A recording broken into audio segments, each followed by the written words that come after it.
Next ODI ఏదైతే Lord's లో జరుగుతుందో అది Rohit Sharma last international match అవకాశం. ఎస్, మీరు ఇన్నది కరెక్టే. According to news, Hindustan times, Indian express ఇవన్నీ ఏం క్యారీ చేసినాయి అంటే రోహిత్ శర్మది లాస్ట్ మ్యాచ్ లార్డ్స్ లో ఆడబోతున్నాడు అని చెప్పేసి this came as a shocker. ఎందుకంటే జస్ట్ ఈ సిరీస్ కంటే ముందే శుభ్మన్ గిల్ క్యాప్టెన్ వచ్చి బయట ఏం చెప్పాడో మీ అందరికీ తెలుసు. రోహిత్ శర్మ ఇంకా Virat Kohli are integral part of this ODI squad. ముందు వరల్డ్ కప్ రాబోతుంది, వీళ్ళు ఇంపార్టెంట్ ప్లేయర్స్ అని తనే చెప్పాడు. మరి సడన్ గా న్యూస్ బయటకు వచ్చింది. అసలు ఏం జరుగుతుంది దాని గురించి మాట్లాడదాం. అండ్ ఆల్సో నిన్న సాలిడ్ కంబ్యాక్ చేశారు ఇంగ్లాండ్. జో రూట్ అన్బీటన్ 99, కానీ England next level game plans use చేసి ఇండియాను ఓడించి ఈ సిరీస్ లెవెల్ చేశారు. ఆ మ్యాచ్లో ఏం జరిగింది, ఎవ్రీథింగ్ ఇన్ దిస్ వీడియో. నమస్కారం, వెల్కమ్ టు సుమన్స్ డగౌట్.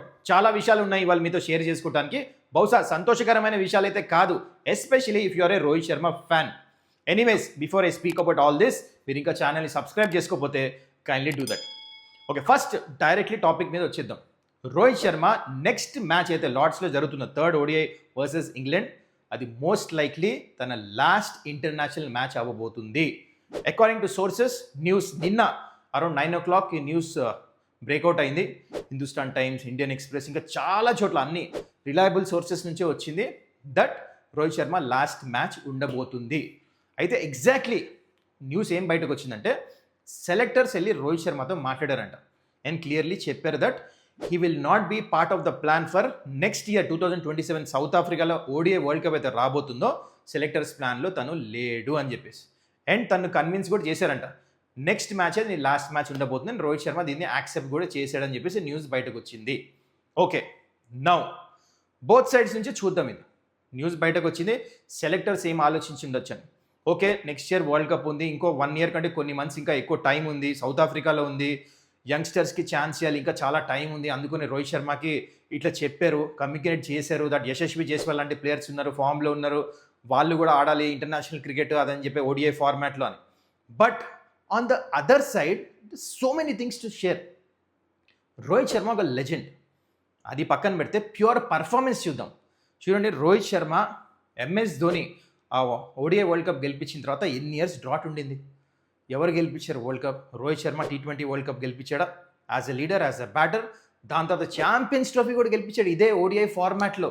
దాని తర్వాత ఈ స్టెప్ డౌన్ ఎస్ క్యాప్టెన్, అది కూడా తను హ్యాపీగా స్టెప్ డౌన్ అవ్వాలి, మీ అందరికి తెలుసు అది క్యాప్టెన్సీ ఏమైందో. దాని తర్వాత మళ్ళా ఇప్పుడు ఈ సిచ్యువేషన్ వచ్చింది. కానీ లుక్ ఎట్ హిస్ పర్ఫార్మెన్స్. అంటే దాని తర్వాత కూడా హీ డింట్ సల్క్, అంటే తను he build on his physique, weight తగ్గాడు. ఎందుకు? బికాజ్ వన్ అన్ఫుల్ఫిల్డ్ డ్రీమ్ ఉండింది రోహిత్ శర్మకి, ఆ ఓడిఐ వరల్డ్ కప్ గెలవాలని. ఎటు క్యాప్టెన్ కింద గెలవలేడు, అట్లీస్ట్ ప్లేయర్ కింద గెలవాలని ఫుల్ ఫిట్నెస్ చేశాడు. అండ్ పర్ఫార్మెన్స్ చూడండి, మీకు అన్ని స్టార్ట్స్ చేస్తున్నా. కరెక్ట్గా ఛాంపియన్స్ ట్రోఫీ తర్వాత ఆస్ట్రేలియాలో బౌన్సీ పిచ్చెస్లో వెళ్ళి ప్లేయర్ ఆఫ్ ద సిరీస్ వచ్చింది. ప్లేయర్ ఆఫ్ ద మ్యాచే కాదు, ప్లేయర్ ఆఫ్ ద సిరీస్. దాని తర్వాత నెక్స్ట్ మళ్ళీ సౌత్ ఆఫ్రికాతో ఆడారా సిరీస్, దాంట్లో 3 మ్యాచ్లో 250+ స్కోర్స్, అది కూడా వేస్తున్నా, అన్ని స్టార్ట్ చేస్తున్నా. దాని తర్వాత న్యూజిలాండ్ సిరీస్తో ఓకే స్టార్ట్స్ వచ్చినాయి, క్యాపిటలైజ్ చేయలే. అగైన్ నెక్స్ట్ ఆఫ్ఘనిస్తాన్ సిరీస్తో మళ్ళీ రన్స్ కొట్టాడు, 48+50+ రన్స్. మళ్ళీ ఓన్లీ ఈ ఇంగ్లాండ్ సిరీస్లో 2 మ్యాచ్లు, అది కూడా ఇక్కడ స్పాంజీ పిచ్చెస్ ఇచ్చారు. ఐర్లాండ్ సిరీస్ ఓడిపోయిన తర్వాత ఇంగ్లాండ్ ప్లాన్ చేసి మంచిగా స్విమ్మింగ్ వికెట్స్ ఇవ్వాలని చెప్పేసి చేసేసరికి ఇక్కడ కూడా స్టార్ట్స్ వచ్చినాయి, క్యాపిటలైజ్ చేయలే. బట్ అగైన్ ఇంత ప్రాక్టీస్ చేసి హీ విల్లింగ్ టు ప్లే. ఒక లెజెండరీ క్రికెటర్, 3 డబుల్ సెంచరీ, ఏకైక batter world cricket ODI format ఎవ్వరు కొట్టలేదు. And the captain is a team player. నిన్న కూడా ఈ విషయం తెలిసిన తనకి కమ్యూనికేట్ చేసిన తర్వాత కూడా నిన్న గ్రౌండ్లో చూసారు రోహిత్ శర్మని వెళ్ళి శుభ్మన్ గిల్ దగ్గరికి వెళ్ళి క్యాప్టెన్సీ మూవ్స్ ఎట్లా చెప్తున్నాడు. ఎవరన్నా ప్లేయర్ అట్లా చేస్తారా? That is Rohit Sharma for you. I've seen him closely, కలిసి ఎన్నో 4 years IPL ఆడాము. జెమ్ ఆఫ్ ఎ పర్సన్, ఎప్పుడు టీం గురించి ఆడతాడో, is always been a team man. So ఇలాంటి లెజెండరీ క్రికెటర్కి ఇంత పర్ఫార్మెన్స్ చేసిన తర్వాత when he wants to lift that world cup, and ముందు సౌత్ ఆఫ్రికాలో ఉంది వరల్డ్ కప్, అండ్ ఆ బౌన్సీ పిచెస్కి రోహిత్ శర్మ ఎక్స్పీరియన్స్ అవసరం, అండ్ ఆ style of batting completely suit అవుతుంది. ఒక 2-3 మ్యాచ్లు అటు ఇటు వెళ్ళని చెప్పేసి రోహిత్ శర్మకి ఇట్లా ఫోర్స్ రిటైర్మెంట్ ఇస్తే మాత్రం completely not acceptable, and this is heart breaking. ఒకవేళ రోహిత్ శర్మనే ఈ ఫెల్ట్ ఇట్, అరే నా బాడీ సరిగ్గా లేదు, రిఫ్లెక్సెస్ తగ్గినాయి, నా పర్ఫార్మెన్స్ సరిగ్గా రావట్లేదు, మైండ్ సెట్ సరిగా లేదు, నేను రిటైర్మెంట్ తీసుకున్నా అంటే కంప్లీట్లీ యాక్సెప్టబుల్, అందరు హ్యాపీ ఫీల్ అవుతారు. కానీ ఒక legendary cricketer like Rohit Sharma నన్ను ఇట్లా ఫోర్స్ రిటైర్మెంట్ చేస్తే మాత్రం నాట్ యాక్సెప్టబుల్. నాకైతే నచ్చలే. మరి మీ ఒపీనియన్ ఏంటి దీని మీద కింద కమెంట్ చేయండి. హానెస్ట్లీ కింద కమెంట్ చేయండి, I will have a look at it. So that's it guys, దీనికంటే చెప్పడానికి ఏం లేదు. ఐ హోప్ నేను మనస్ఫూర్తి కోరుకుంటున్నా అసలు న్యూస్ బయటకు వచ్చిన రూమర్ అవ్వాలని, కానీ మోస్ట్ లైక్లీ నిజమే అవ్వబోతుంది. నెక్స్ట్ మ్యాచ్ లార్డ్స్లో రోహిత్ శర్మ లాస్ట్ మ్యాచ్ ఉండబోతుంది. అండ్ అవుతే మాత్రం it's going to be heartbreak. దీని మీద మీరు ఏమంటారు కింద కమెంట్ చేయండి. Okay, anyways now let's get on to నిన్న ఇంగ్లాండ్ సూపర్ గేమ్ ప్లాన్తో మ్యాచ్ సెకండ్ ఓడి ఎట్లయితే కంబ్యాక్ చేసి సిరీస్ సీల్ చేశారు కదా, లెవెల్ చేశారు కదా, దాని గురించి డిస్కస్ చేద్దాం. సో నిన్న సెకండ్ ఓడియాలో ఇంగ్లాండ్ కంబ్యాక్కి కారణం solid game plans. Starting of with pitch, green pitch ఇచ్చారు, గ్రాస్ బాగా ఉండింది, స్పాంజీ బౌన్స్ మూమెంట్ ఉండింది, వేరియబుల్ బౌన్స్ కూడా ఉండింది, దానికి తగ్గట్టు ప్లేయింగ్ లెవెన్స్ కూడా సెలెక్ట్ చేశారు ఇంగ్లాండ్. ఫస్ట్ ఓడియాలో అది చేయలే, ఒక ఫాస్ట్ బౌలర్ తక్కువ ఆడాడు. కానీ ఇక్కడ ప్లేయింగ్ 11 చూడండి, ఎవరైతే ఫస్ట్ ఓడియాలో 50 కొట్టాడు లియామ్ డాసన్, తన్ని డ్రాప్ చేసి ఒక ఎక్స్ట్రా ఫాస్ట్ బౌలర్ని ఆడిపించారు.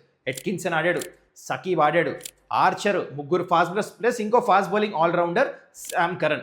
వీళ్ళు నలుగురే 9 వికెట్లు తీసుకున్నారు. పిచ్కి తగ్గట్టు బౌలింగ్ వేశారు. Bouncers long boundaries, 80 metres boundaries ఉంటుంది ఇక్కడ, సైడ్ బౌండరీస్ పెద్దవి. So short ball back of the length, spongy bounce ఉంది అనమాట. ఒక బాల్ మెల్లిగా వస్తుంది, ఫాస్ట్ వస్తుంది. రోహిత్ శర్మ స్వీప్ ఆడతానికి వెళ్ళి బాటమ్ వెళ్ళింది, అట్లా ఇషాన్ కిషన్ కూడా పుల్ కొడతానికి వెళ్ళి బాటమ్ ఆఫ్ ద బ్యాట్ తెలియదు. అంటే పిచ్లో పేస్, వేరియబుల్ పేస్ ఉండింది, బ్యాటర్స్కి అంత ఈజీ లేదు. మొత్తం మ్యాచ్లో జో రూట్, విరాట్ కోహ్లీ ఇంకా శ్రేయస్ అయ్యర్ తప్పించే మిగతా బ్యాటర్స్ అందరు ఈ పిచ్ మీద స్ట్రగుల్ అయ్యారు. That shows that the pitch was not easy to bat. మొత్తానికి సూపర్ గేమ్ ప్లాన్స్ యూజ్ చేశారు. ఇందా చెప్పిన లాంగ్ బౌండరీస్ యూజ్ చేశారు కదా. విరాట్ అద్భుతమైన బ్యాటింగ్ చేశాడు. విరాట్ ఆడుతుంటే వేరే పిచ్లో ఆడినట్టు ఉండింది. క్రేజీ బ్యాటింగ్ చేశాడు. విరాట్ అవుట్ అయ్యాడు. దానికంటే ముందు రోహిత్ శర్మ స్టార్ట్ వచ్చింది, వాంటెడ్ టు టేక్ టైం. ఓపెనర్కి ఎప్పుడు అంత ఈజీగా న్యూ బాల్తో ఆడతాం, so it took some time. దాని తర్వాత రోహిత్ శర్మ అవుట్ అవుతాం చూసాం. ఇందా చెప్పినట్టు స్పిన్ ఆఫ్ స్పిన్నర్కి స్వీప్ కొడతాకి బాటమ్, అది మినాయిస్తే Shreyas Iyer played well, last దాకా తీసుకెళ్ళాడు. కానీ డిజైర్డ్ టోటల్ అయితే రాలే. 270 కొట్టాల్సింది, 250 పైన 270 కొడితే మ్యాచ్ విన్నింగ్ స్కోర్ ఉండేది. 35-40 రన్స్ షార్ట్ ఉన్నారు. కానీ అగైన్ ఇండియా బౌలర్స్ ట్రై చేశారు. గిల్ డీసెంట్ క్యాప్టెన్సీ చేశాడు, ఇనిషియలీ వికెట్స్ తీసుకున్నారు. కానీ జో రూట్ నిలబడ్డాడు. ఇట్లా ఇండియా విక్టరీకి ఇక జో రూట్ మధ్యలో నిలబడ్డాడు. సూపర్ బ్యాటింగ్ చేశాడు, అన్బీటెన్ 19. అక్కడ కూడా సెల్ఫిష్ సెంచరీ కంప్లీట్ చేస్తానికి నాన్ స్ట్రైకర్ చెప్పాడు, ఫీల్డర్స్ అందరు ముందున్నప్పుడు నువ్వు కొట్టేయని. సెల్ఫ్లెస్ క్రికెటర్ జో రూట్ ఇక్కడ క్లియర్గా అండర్స్టాండ్ అవుతుంది. సాలిడ్ ఆడాడు. ఎందుకంటే బూమ్రా, గుర్నూర్ బ్రార్ మంచిగా స్పెల్ చేస్తున్నప్పుడు ఇట్లా టాకిల్ చేశాడు కదా, సూపర్ బ్యాటింగ్ చేశాడు. I think it very good win for England. Conditions బాగా అర్థం చేసుకున్నారు. మొత్తానికి ఇప్పుడు లార్డ్స్ లాస్ట్ మ్యాచ్ డిసైడర్ ఉండబోతుంది. సిరీస్ 1-1 అయిపోయింది కాబట్టి ఇందాక అన్నట్టు that might be the last match for Rohit Sharma. Series decider కూడా. ఐ హోప్ రోహిత్ శర్మ ఆ మ్యాచ్ సెంచరీ కొట్టి ఇండియాని గెలిపాలని. అండ్ చూద్దాం మరి ఏం జరుగుతుందో. మొత్తానికి ఇంగ్లాండ్ అయితే నిన్న చాలా మంచిగా ఆడి కంబ్యాక్ చేశారు. మరి ఈ మ్యాచ్ గురించి మీరేమంటారు? ఇంగ్లాండ్ గెలుస్తానికి కారణం లేకపోతే ఇండియా ఏమైనా తప్పులు చేస్తారా? What you think? I fell that tactics కరెక్ట్గా ఫాలో అయ్యారు అండ్ ఇంగ్లాండ్ రైట్లీ కంబ్యాక్ కూడా చేశారు. It was a bowling friendly wicket for me ఈ టెక్నిక్ టెస్ట్ అండ్ బ్యాటింగ్లో. So that's it guys. I hope you enjoyed this video and this video is informative. మళ్ళీ మనం next video కలుద్దాం. మీరు ఇంకా ఛానల్ని సబ్స్క్రైబ్ చేసుకోకపోతే కైండ్లీ డు దట్. చలో, టేక్ కేర్, బాయ్.